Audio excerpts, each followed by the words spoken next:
আচ্ছা, তাহলে আজকে আমাদের এই অঙ্কটা করতে হবে। এটা গ্রুপ সিতে এসেছিল। এখানে দেখো 1/2, 1/6, 1/12, 1/20 এইভাবে নাম্বারগুলো আছে।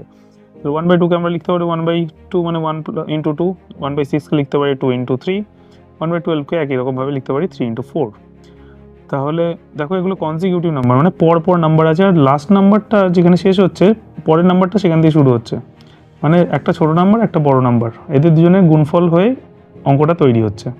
এইভাবে হচ্ছে। এবার যদি আমরা প্রথম দুটো নাম্বারকে চুজ করি, প্রথম দুটো নাম্বারকে যোগ করি, তাহলে আমরা প্রথম দুটো নাম্বারের যে লাস্ট নাম্বারটা 6কে আমরা লিখতে পারি 2 ইন্টু 3, তাহলে আমার অ্যান্সার হবে 2/3। তারপর দেখো তিনটে নাম্বারকে যদি যোগ করি, লাস্টের নাম্বার কি আছে 12কে আমরা লিখতে পারি 3 ইন্টু 4, তাহলে আমার অ্যান্সার হবে 3/4। একই রকমভাবে যদি আমরা সবকটা নাম্বার যোগ করি, তাহলে লাস্ট নাম্বার হচ্ছে 42কে আমরা কনসিকিউটিভ নাম্বার হিসেবে মাল্টিপ্লিকেশন লিখতে পারি 6 ইন্টু 7, তাহলে আমার হচ্ছে অ্যান্সার 6/7। এটাই আমাদের অ্যান্সার। Thank you.